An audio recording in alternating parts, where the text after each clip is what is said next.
শ্রী ভগবান বললেন, দেহের দেহ যেমন কোমার, যৌবন ও জরা এই অবস্থার পরিবর্তনের মধ্য দিয়ে এগিয়ে চলে, মৃত্যুকালেও তেমনি ওই দেহি অন্য দেহ প্রাপ্ত হয়।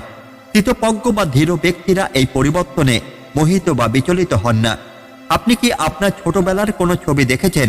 সেই ছোটবেলার আপনি আর আজকের আপনি কি এক?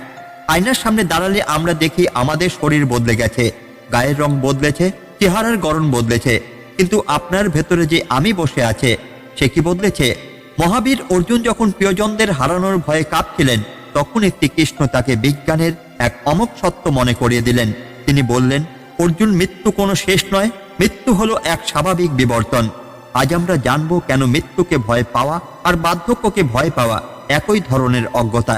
আমাদের এই জীবনে আমরা প্রতিটি মুহূর্তে আমাদের শরীর পরিবর্তন করছি। বিজ্ঞানের ভাষায় আমাদের শরীরের লক্ষ লক্ষ কোষ প্রতি মুহূর্তে মরছে এবং নতুন কোষ তৈরি হচ্ছে। 7 বছর আগের আপনি আর আজকের আপনার মধ্যে একটি কোষও এক নেই, অর্থাৎ আপনি বেঁচে থাকতেই বারবার দেহ পরিবর্তন করছেন। কৃষ্ণ বলছেন, যেমন শৈশব থেকে যৌবন এলে আমরা কাঁদি না, তেমনি এই শরীর জরাজীর্ণ হয়ে যখন অন্য নতুন শরীর ধারণ করে তাকেই আমরা মৃত্যু বলি। এটা আসলে আত্মার এক ঘর থেকে অন্য ঘরে যাওয়ার যাত্রা মাত্র। যারা জ্ঞানী বা ধীর তারা জানেন যে পরিবর্তনের প্রকৃতির নিয়ম। তারা জানেন যে মৃত্যু বিনাশ নয়, বরং একটি নতুন শুরু। তাই তারা মৃত্যু সংবাদে বা লোকান্তরে বিচলিত হন না। আপনি আপনার শৈশবের সাক্ষী, আপনি আপনার যৌবনের সাক্ষী। এর মানে হলো আপনি শরীর নন, আপনি হলেন সেই সাক্ষী বা অবিনশ্বর আত্মা। শরীর একটি যন্ত্রের মতো যা সময়ের সাথে পুরনো হয়।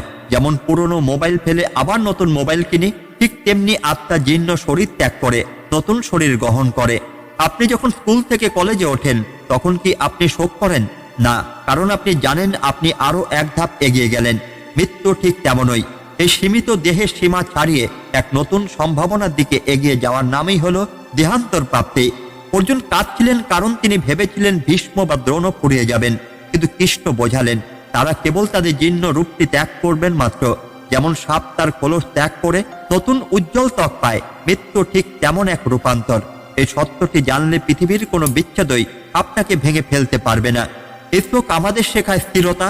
যদি আপনি জানেন যে এই পরিবর্তন অনিবার্য, তবে কেন বিলাপ করবেন? আপনি শৈশবে আটকে থাকতে পারেননি, আপনি বার্ধক্যকেও আটকাতে পারবেন না, কিন্তু আপনি আপনার মনের শান্তিকে আটকাতে পারেন। ধীর হন, কৃষ্ণের মতো শান্ত দৃষ্টিতে জীবনের এই খেলাকে দেখুন। আপনি কি কখনো আপনার শৈশবের কোনো পুরনো ছবির দিকে তাকিয়ে দীর্ঘশ্বাস ফেলেছেন? সেই ছোট্ট আপনি, যার চোখে ছিল রাজ্যের বিস্ময়, সেই সরল হাসিটা আজ কোথায় গেল? সময় আপনার থেকে সেই শৈশবকে কেড়ে নিয়েছে, আপনার সেই দুরন্ত কৈশোরকেও কেড়ে নিয়েছে। কিন্তু আপনি কি লক্ষ্য করেছেন, আপনার শরীর বদলে গেল, আপনার মনের ভেতরে থাকা সেই মানুষটা কিন্তু বদলায়নি। কুরুক্ষেত্রে রণক্ষেত্রে মহাবীর অর্জুনও ঠিক এই বিচ্ছেদের যন্ত্রণায় পুড়ছিলেন। তিনি ভেবেছিলেন ভীষ্ম বা দ্রোণের মৃত্যু মানেই সব শেষ। ঠিক তখনই শ্রীকৃষ্ণ তার কাঁধে হাত থেকে পরম মমতায় বলেছিলেন, অর্জুন, মৃত্যু কোনো ধ্বংস নয়, মৃত্যু হলো এক নতুন শৈশবের শুরু। শ্রীকৃষ্ণ অর্জুনকে বললেন, অর্জুন, আজ তুমি যে শরীরটাকে ভীষ্ম বা দ্রোণ বলে আঁকড়ে ধরেছ, সেটা কি স্থির? এই দেহ কি শৈশব ছেড়ে যৌবনে আসেনি? যৌবন কি বার্ধক্যে পা রাখেনি?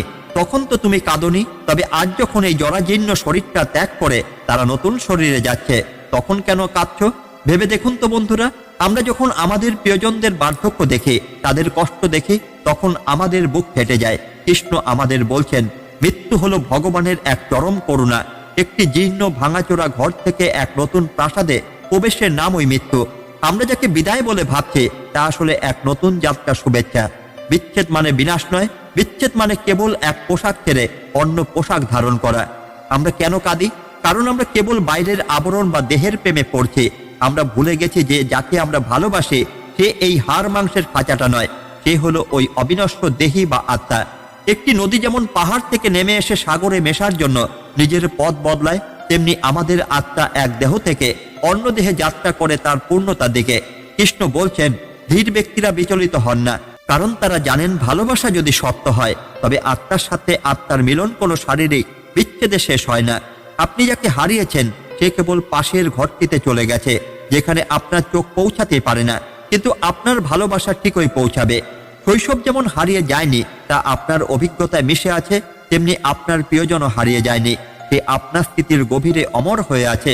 নিজের বার্ধক্য বা মৃত্যু নিয়ে দুশ্চিন্তা করবেন না। মনে রাখবেন, ভগবান আপনার জন্য এক নতুন যৌবন, এক নতুন শরীর তৈরি করে রেখেছেন। অস্থির মন কেবল অন্ধকার দেখে, কিন্তু শান্ত মন সত্যকে দেখে। কৃষ্ণ আপনার হাত ধরে বলছেন, বিচলিত হও না, সবকিছুই এক সুন্দর পরিকল্পনার অংশ। জীবন একটি প্রবাহিত ঝর্ণার মতো, সে কোথাও থামে না, কেবল তার রূপ বদলে এগিয়ে চলে। আপনার চোখের জল মুছুন, কারণ শ্রীকৃষ্ণ গ্যারান্টি দিচ্ছেন, যিনি শৈশব থেকে বার্ধক্য পর্যন্ত আপনার সাথে ছিলেন, তিনি আপনাকে মৃত্যুর পর নতুন আলোয় নিয়ে যাবেন। দেহ তো কেবল একটি মাধ্যম, কিন্তু আপনি এবং আপনার প্রিয়জনের আত্মা এক অনন্ত যাত্রার সঙ্গী।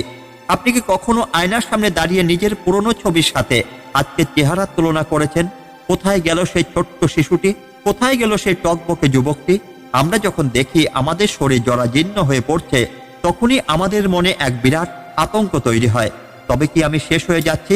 শ্রীকৃষ্ণ অর্জুনকে একটি বৈজ্ঞানিক সত্য বলেছিলেন, যেমন শৈশব থেকে যৌবন আসে, তেমনি মৃত্যু একটি পরিবর্তন মাত্র। এক রাজ্যে এক প্রতাপশালী রাজা ছিলেন। তিনি সবকিছু জয় করেছিলেন, কিন্তু বার্ধক্য আর মৃত্যুকে জয় করতে পারেননি। নিজের বৃদ্ধ শরীর দেখে তিনি সারাক্ষণ বিষণ্ণ থাকতেন। একদিন তার প্রাসাদে এক দিব্য সন্ন্যাসী এলেন।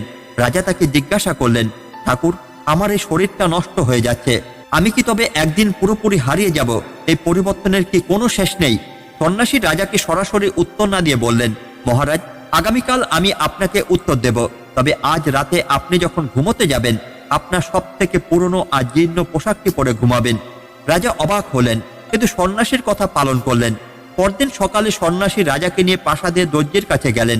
সেখানে রাজা দেখলেন দর্জি এক অসাধারণ রেশমি পোশাক তৈরি করে রেখেছে। সন্ন্যাসী বললেন, মহারাজ, এবার ওই পুরনো জীর্ণ পোশাকটি খুলে এই নতুন রাজকীয় পোশাকটি পরে নিন। রাজা নতুন পোশাক পরে আয়নায় নিজেকে দেখলেন। তিনি খুব খুশি হলেন। সন্ন্যাসী তখন মৃদু হেসে বললেন, মহারাজ, গতকাল যখন আপনি ওই পুরনো পোশাকটি ছাড়লেন, তখন কি আপনার মনে হয়েছিল যে আপনি ধ্বংস হয়ে গেছেন? নাকি আপনি জানতেন যে কেবল পোশাকটি বদলাচ্ছে, কিন্তু আপনি একই আছেন? রাজা বললেন, অবশ্যই আমি একই আছি, কেবল পোশাকটি বদলেছে। সন্ন্যাসী তখন বললেন, মহারাজ, শ্রীকৃষ্ণ ঠিক এই কথাটি অর্জুনকে বুঝিয়েছেন। আপনার এই শরীরটি হলো সেই পোশাক। শৈশবে আপনি একটি ছোট পোশাক পরেছিলেন, যৌবনে সেটি বদলে শক্তপোক্ত পোশাক হলো, আর বার্ধক্যে সেই পোশাকটি জীর্ণ হয়ে গেছে। মৃত্যু হলো সেই মুহূর্ত যখন আপনি এই জীর্ণ পোশাকটি সম্পূর্ণ ত্যাগ করে আবার একটি নতুন শৈশবের পোশাক পরবেন। যারা জ্ঞানী বা ধীর ব্যক্তি, তারা জানেন যে পোশাক বদলালে মানুষ বদলে যায় না, তাই তারা মৃত্যু সংবাদে বিচলিত হন না। এই কাহিনী আমাদের শেখায় যে জীবন একটি ধারাবাহিকতা। শৈশব থেকে বার্ধক্য পর্যন্ত আপনার শরীর লক্ষবার বদলেছে, কিন্তু আপনার ভেতরে সেই আমি ভাবটি কিন্তু একই আছে। আপনি আজও সেই একই মানুষ যে ছোটবেলায় পুতুল খেলতো আর আজ দায়িত্ব পালন করছে। আপনি আজ যে রূপ নিয়ে দর্প করছেন বা যে রূপ হারিয়ে যাওয়ার ভয়ে কাঁদছেন, জানবেন আপনি তার চেয়েও অনেক বড়। আপনি সেই অবিনশ্বর আত্মা, যার জন্য ভগবান প্রতিবার এক নতুন ভোরের আয়োজন করে রাখেন। আমরা এমন এক যুগে বাস করছি যেখানে সবাই তরুণ থাকতে চায়। কোটি কোটি টাকার ব্যবসা চলছে কেবল আমাদের বার্ধক্যের ভয়কে পুঁজি করে। আমরা একটু চুল পাকলে বা চামড়ায় ভাঁজ পড়লে আতঙ্কিত হয়ে পড়ি, মনে হয় আমাদের ভ্যালু বা গুরুত্ব কমে যাচ্ছে। কিন্তু শ্রীকৃষ্ণ অর্জুনকে যে সেলুলার সায়েন্স বুঝিয়েছিলেন, তা জানলে আপনি বার্ধক্য বা মৃত্যুকে ভয় পাওয়া তো দূর, একে স্বাগত জানাবেন।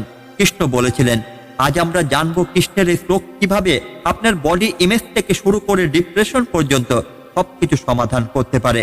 কৃষ্ণ আগেই বলেছিলেন যে আপনি এই শরীরের ভেতরে থাকা দেহি, শৈশব থেকে যৌবন পর্যন্ত আপনার শরীর বদলেছে, কিন্তু আপনি বদলাননি।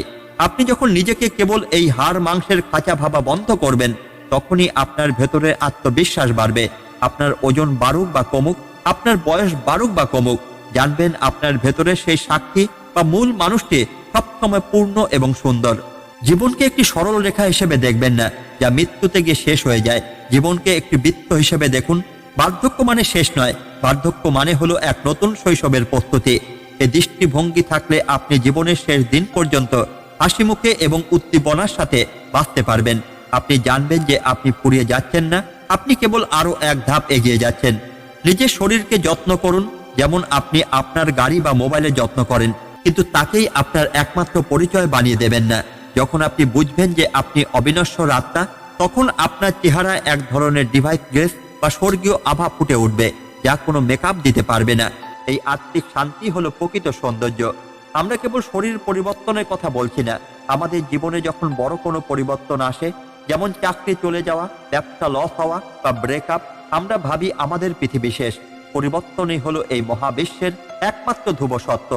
যেমন শরীর শৈশব থেকে বার্ধক্য যায় এবং তাতে আপনার নিয়ন্ত্রণ নেই, তেমনি জীবনের অনেক পরিস্থিতিও আপনার নিয়ন্ত্রণে থাকবে না। কৃষ্ণের বার্তা হলো এই পরিবর্তনের মাঝেও স্থির থাকতে শেখো। পরিস্থিতি বদলাবে, কিন্তু আপনার মানসিক সহ্য যেন না বদলায়। এই খাপ খাইয়ে নেওয়ার ক্ষমতায় আপনাকে সফল করবে। আপনি এক অনন্ত অবিনশ্বর চেতনা। আজ থেকে যখনই আয়নার সামনে দাঁড়াবেন, নিজেকে বলবেন, আমার রূপ বদলাতে পারে, কিন্তু আমার তেজ কোনোদিন কমবে না, কারণ আমি সেই আত্মা যার বিনাশ নেই। পরিবর্তনকে ভয় পাবেন না, পরিবর্তনকে আলিঙ্গন করুন। আপনি কি জানেন মানুষের মন সব থেকে বেশি ভয় পায় কাকে? উত্তর হলো পরিবর্তন।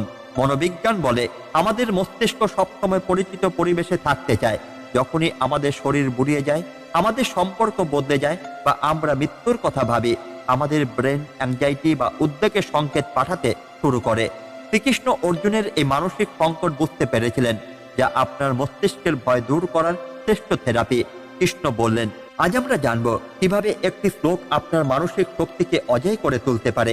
কৃষ্ণ বলছেন, তুমি এই শরীর নও, তুমি হলে দেহি বা ভেতরের সত্তা। শৈশব থেকে বার্ধক্য পর্যন্ত শরীর বদলেছে, কিন্তু আপনার সচেতনতা একই আছে। যখন আপনি বুঝতে পারেন যে আপনি আপনার পরিবর্তনের সাক্ষী, তখন আপনার উপর সেই পরিবর্তনের নেতিবাচক প্রভাব পড়ে না। আপনার আত্মবিশ্বাস তখন বাইরের রূপের উপর নয়, ভেতরের স্থিরতার উপর দাঁড়িয়ে থাকে। কৃষ্ণ মৃত্যুকে রিফ্রেম বা নতুনভাবে সংজ্ঞায়িত করলেন। তিনি বললেন, মৃত্যু হলো শৈশব থেকে যৌবনে যাওয়ার মতোই একটি সাধারণ পরিবর্তন। যখন আপনি কোনো ভয়ঙ্কর বিষয়কে একটি স্বাভাবিক এবং অনিবার্য প্রক্রিয়া হিসেবে দেখতে শুরু করেন, তখন আপনার মস্তিষ্ক তাকে গ্রহণ করে নেয়। এই শ্লোকটি আপনার অবচেতন মনকে শেখায় যে বিচ্ছেদ বা রূপান্তর মানে ধ্বংস নয়, বরং এটি একটি পরিবর্তন।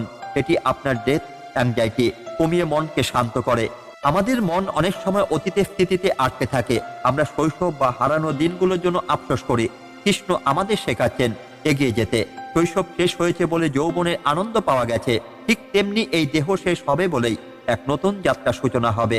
এটি আপনাকে মনে করিয়ে দেয় যে আপনি এই নশ্বর শরীরের খাঁচায় বন্দী কোনো পাখি নন, আপনি এক স্বাধীন আকাশ। আজ থেকে যখনই কোনো পরিবর্তন আপনাকে ভয় দেখাবে, শান্ত হয়ে বসুন এবং নিজেকে বলুন, শৈশব গেছে, যৌবন এসেছে, বার্ধক্য আসবে, এসবই তো বাইরের খেলা। আমি তো সেই ধ্রুব জ্যোতি যা কখনো বদলায় না। নিজের ভেতরে সেই ধীর সত্তাকে জাগিয়ে তুলুন। কৃষ্ণের জ্ঞান আপনার সাথে আছে। আপনি কি আপনার শরীরের কোনো পরিবর্তন দেখে ভয় পাচ্ছেন, নাকি জীবনের কোনো বড় বদলে যাওয়া পরিস্থিতি দেখে হাল ছেড়ে দিয়েছেন? আমরা অনেকেই আছি যারা পরিবর্তনকে ভয় পাই, কারণ আমরা পুরনোকে আঁকড়ে ধরতে চাই। কিন্তু শ্রীকৃষ্ণ অর্জুনকে রণাঙ্গনে দাঁড়িয়ে একটি কঠোর সত্য বলেছিলেন, পরিবর্তন অনিবার্য, আর যে এই পরিবর্তনের সামনে দাঁড়িয়ে কাঁদতে থাকে সে হলো কাপুরুষ। আজ আমরা শিখব কিভাবে পরিবর্তনের ঢেউকে সার্ফিং বোর্ডের মতো ব্যবহার করে জীবনের লক্ষ্যে পৌঁছানো যায়। আমরা অনেকেই বলে, আগে কত ভালো ছিলাম, আমার শরীর আর আগের মতো সায় দিচ্ছে না, বা এখন সময় আমার প্রতিকূলে। কৃষ্ণ অর্জুনকে বলছেন, শরীর তো শৈশব থেকে বদলে যাচ্ছে, তখন তো তুমি যুদ্ধ করা থামাওনি, তবে আজ কেন? আজই আপনার সেই পুরনো অতীতের স্থিতি থেকে বেরিয়ে আসুন, যা আপনাকে সামনে এগোতে বাধা দিচ্ছে। আপনি আজ যা আছেন সেই শক্তি নিয়ে কাজ শুরু করুন। পরিবর্তনের দোহাই দিয়ে বসে থাকা মানে নিজের পরাজয় নিজে লিখে রাখা। শরীর বা পরিস্থিতি যাই হোক, আপনার ভেতরের যোদ্ধাকে মরতে দেবেন না। কৃষ্ণ বলছেন, মৃত্যু হলো এক দেহ থেকে অন্য দেহে যাওয়ার ট্রানজিশন। যদি মৃত্যু নিশ্চিত হয়, তবে ভয়ে কুঁকড়ে থাকার কি আছে? যে জিনিসটা আপনার নিয়ন্ত্রণে নেই, যেমন বার্ধক্য বা মৃত্যু, তা নিয়ে দুশ্চিন্তা করা বন্ধ করে যা আপনার নিয়ন্ত্রণে আছে সেই কর্মে ফোকাস করুন। প্রতিটা দিনকে এমনভাবে কাজে লাগান যেন আপনি আজই আপনার জীবনের সব থেকে বড় কাজটা শেষ করবেন। মৃত্যুর ভয় আপনাকে পঙ্গু করে দেওয়ার আগেই আপনি আপনার কাজ দিয়ে মৃত্যুকে অমর করে দিন। কৃষ্ণ বলেছেন, ধীর হওয়ার মানে হাত পা গুটিয়ে বসে থাকা নয়। ধীর হওয়ার মানে হলো ঝড়ের মধ্যে দাঁড়িয়ে স্থির মস্তিষ্কে সিদ্ধান্ত নেওয়া। জীবনের যে কোনো সংকটে বা বড় কোনো রদ বদলে দিশেহারা হবেন না। মাথা ঠান্ডা রাখুন, বিশ্লেষণ করুন আপনার হাতে এখন কি কি অপশন আছে। যারা দ্রুত আতঙ্কিত হয় তারা হেরে যায়, কিন্তু যারা ধীর হয়ে লজিক্যাল স্টেপ নেয় তারাই জয়ী হয়। পরিবর্তনের সময় আপনার আবেগ নয়, আপনার বুদ্ধিকে চালকের আসনে বসান।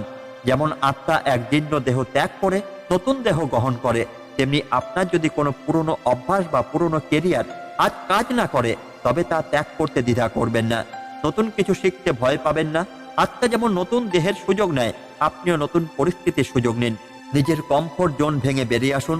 পরিবর্তন আপনাকে ধ্বংস করতে আসে না, পরিবর্তন আপনাকে আপনার নতুন ভাষণ চেনার সুযোগ করে দেয়। উঠে দাঁড়ান, নিজের অস্ত্র দক্ষতা তুলে নিন এবং এই নতুন পরিস্থিতির রণাঙ্গনে ঝাঁপিয়ে পড়ুন। এই শ্লোকটি আপনার জন্য একটি যুদ্ধের শঙ্খধ্বনি। কৃষ্ণ আপনাকে বলছেন, পরিবর্তন হবেই, কিন্তু তোমার জয় যেন অটল থাকে। আপনি শৈশবে জয়ী হয়েছেন, যৌবনে লড়াই করেছেন, এখন সময় বার্ধক্য বা যে কোনো বিষয়কে বুড়ো আঙুল দেখে এগিয়ে যাওয়ার। অর্জুন মোহ কাটিয়ে উঠে দাঁড়িয়েছেন। এবার আপনার পালা। নিজের কাজের প্রতি নিষ্ঠাবান হন, কারণ শরীর বদলালেও আপনার কর্মের ইতিহাস অমর থাকবে। পরিবর্তনকে তোমার দাস বানাও, ভয়কে নয়। লড়াই করো, জয়ী হও। ধন্যবাদ। জয় শ্রীকৃষ্ণ।